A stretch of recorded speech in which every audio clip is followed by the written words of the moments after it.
началото бе самотата, но след малко вече няма да съм сама. Много ти благодаря. Дай си ми чашата, нати си подвикай, парцалите, всичко си имаме.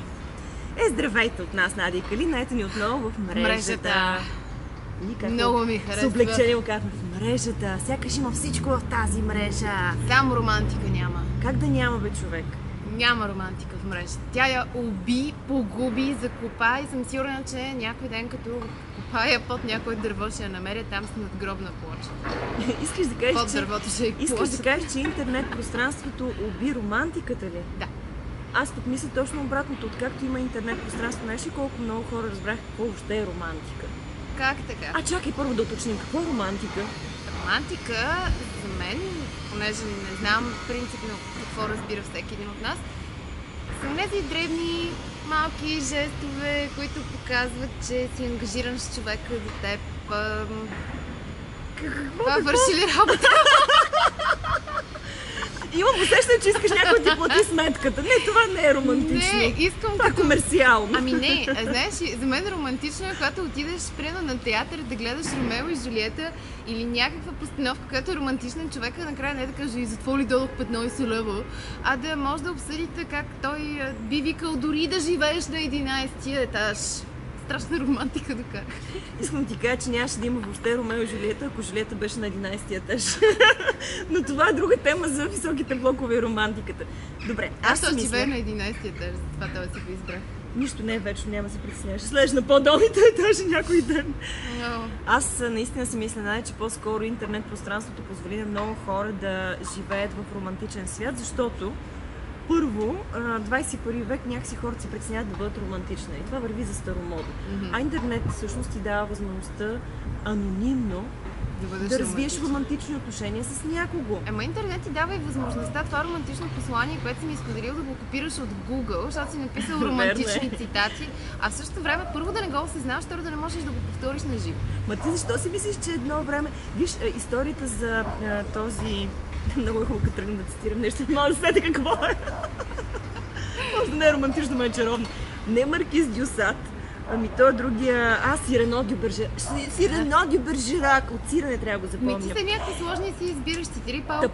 Помниш ли там каква беше историята? Нали? Някой друг пишеше романтичната поезия. Да. И всъщност тези писма стигаха до обекта на желанието на трети човек. Тоест, пак може да копираш, пак има копи-пейст, ама по друга форма. Да. Освен това, Надя, аз смятам, че е много полезно да видиш в Google какво пише романтично и да се понаучиш на някои неща. Днес ще го повториш, утре ще го повториш, трети ден ще го кажеш. Ама знаеш ли, когато го взимаш отвън, ти не го си го вкарваш вътре. То не идва от теб, не идва от душата ти. Едно е да разбираш и сега просто взимаш някаква иконка, която е с 2 сърчица на очичките, пращаш я. Да. И това е супер жест на романтика. Едно време е трябвало да помислиш, като видиш този човек в очите, какво ще му кажеш, да видиш светлината в очите му и да кажеш, ей, виждам я тая светлина, виждам през нея в душата ти, разбирам какъв си. Сега иконки с сърчица. Ти разбираш ли колко беден е бил света без емотиконите? Да, по-бедни са били хората, които са създали емотикони. Много по-бедни са били. Аз наистина си мисля, Надя, че в днешно време как да ти кажа, интернет ти дава възможност да живееш в много реалности. Окей, да речем, ти си имаш някакво гадже или си нямаш приятел и ти липсва тая романтика, влизаш в интернет, срещаш някого, запознаваш се. Много добре знаете, че нещата ще останат на ниво писане. Така. Дори да си разменете някакви стивчета, емотикончета. Обаче в този момент ти какво преживяваш? Някой ти говори някакви хубави неща и ти вярваш, че те са предназначени само за теб. Нали се, че това е въпрос на енергия? Ама нали разбираш, че е въпрос на енергия е това ли си то да дойдеш и да го дигнеш ти, да го погледнеш и да го усетиш?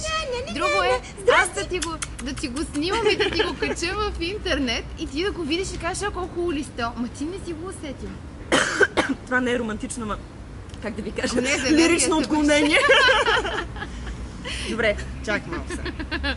Аз настоявам, че интернет ти дава възможност да развиеш такива свои качества, които в днешната реалност, 21 век, давно са забравени. Всъщност, интернет е една съкровищница на тези отживяли ценности. Аз мисля, че не си права. Измисли го.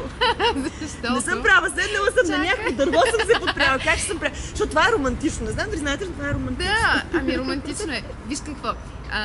Сега съм права. Сега ще ти гледам на листо. Дай да видим колко жилки има твоето. Колко много гаджета ще имаш преди да се ожениш. Колко? Еми 1, 2, 3. Много бе, Наде. Няма скоро се оженя. Да. Ма къде го виждаш това? Къде знаеш, няма. Те гаджетата може да са след като се ожениш.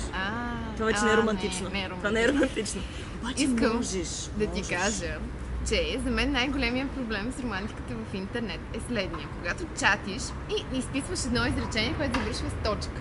И никой не усеща емоцията. Примерно, ако напишеш аз те харесвам, какво може да, нали, ако кажеш аз те харесвам, и аз много питам, те какво искаш харесвам. да кажеш? И ако го напишеш това нещо, знаеш ли какво се получава?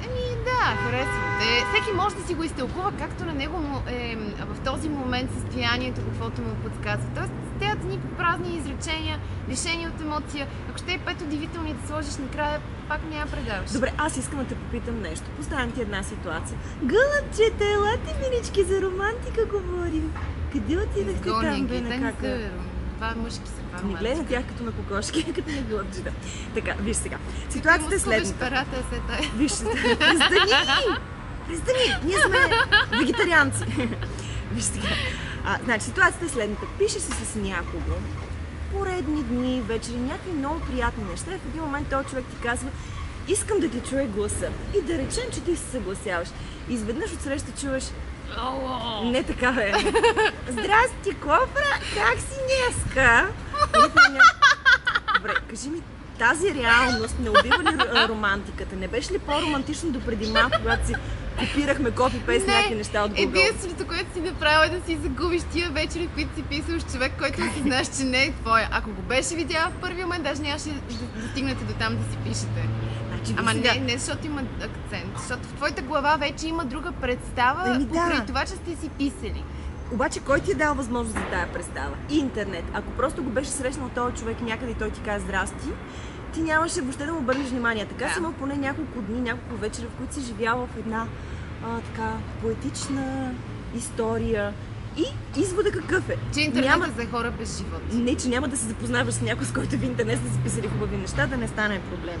Т.е. си го пазиш там за романтика, пък си правиш иначе каквото си правиш с някой друг. Да, виж, сега ще си направя пръстен. Аз исках да си го закича. Няма си го кичаш, бе. Гледай, виж, ето, виж сега. Така отива ли? Виж, направих си пръстенче. Аз с тия очила, кой ще ми говори романтично, бе? Ма не, така не чувам. Ма ти остави очилата, ти цитираш истории. Не, виж, ето, подарявам се сама пръстен на мен. Нали готин? Не е много готин, но може да стане.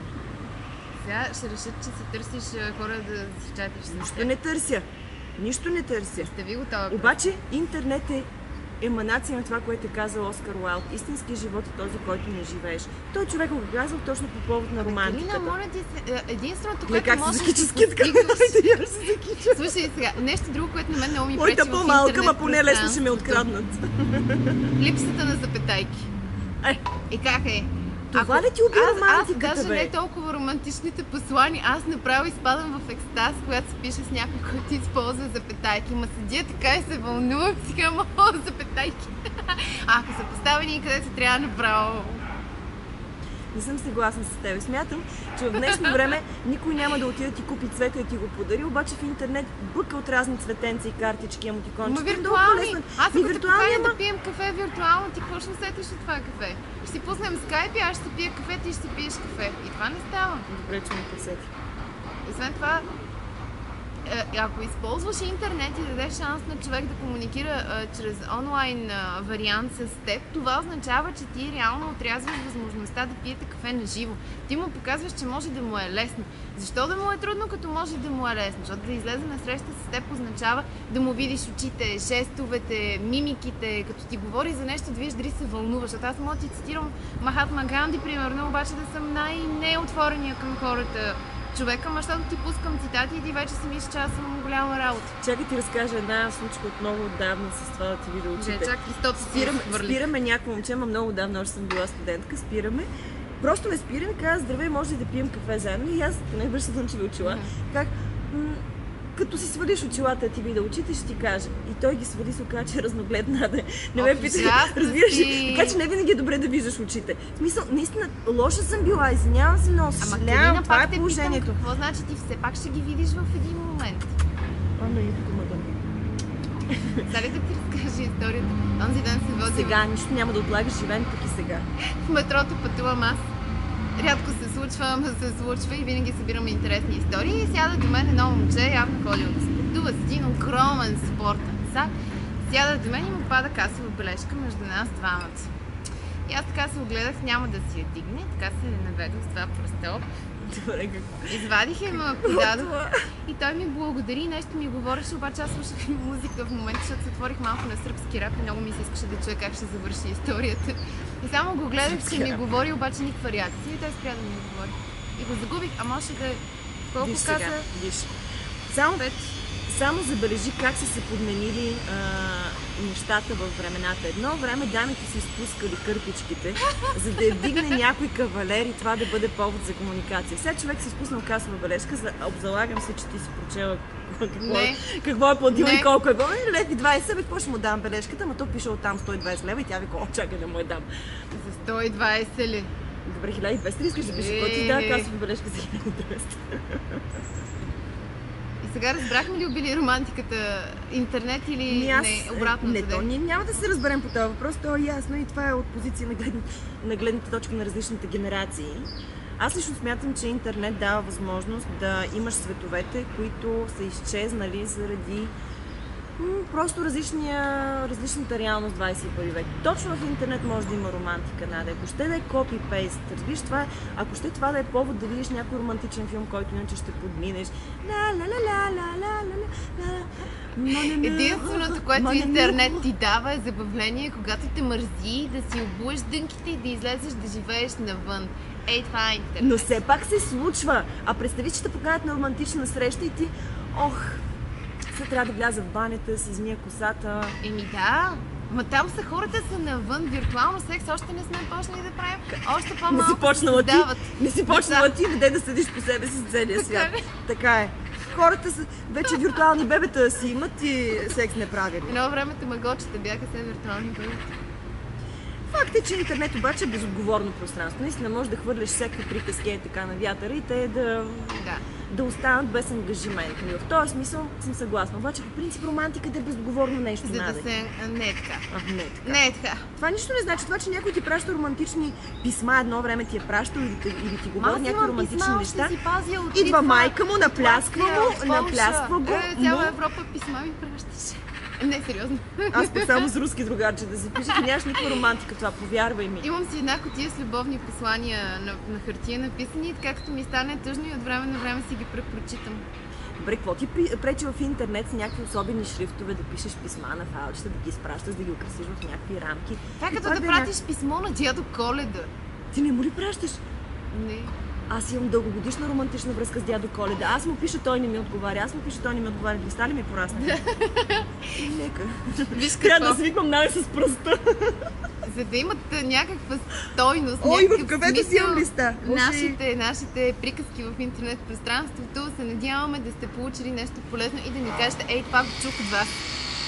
Има ли романтика в интернет или интернет уби романтиката? Сега е момента да се включите и вие. Малко да кажа ефирния. Вие ще пишете, ние ще говорим. Сега няма да мога на кафе да си гледам с това листа. Пишете ни, коментирайте под видеото. Дайте под видеото. Да, под видеото отдолу. Отдолу. Има място за коментари. Седнали сме върху видеото, така какво да правим? Това са Надя и Калина в мрежите и обещаваме да бъдем малко по-сериозни другия път. Клина, стегни се. Не мога да обещая такова нещо. Дръж се прилично. Но романтика обещавам, защото е временно за кратко в интернет. Не е така. Да се стегна. Романтиката е начин на живот. Душата ти трябва да е романтична. Виж как направих този жест. Кореспондират ли ми жестовете с думите? Този жест би трябвало да означава, че там има сърце, аз не съм сигурна. Ми току-що ти уби романтиката в интернет, само не знам си какво край така. Край на видеото. Свършваме. Ей така се прави, бе, сърце, бе, романтика, така тук.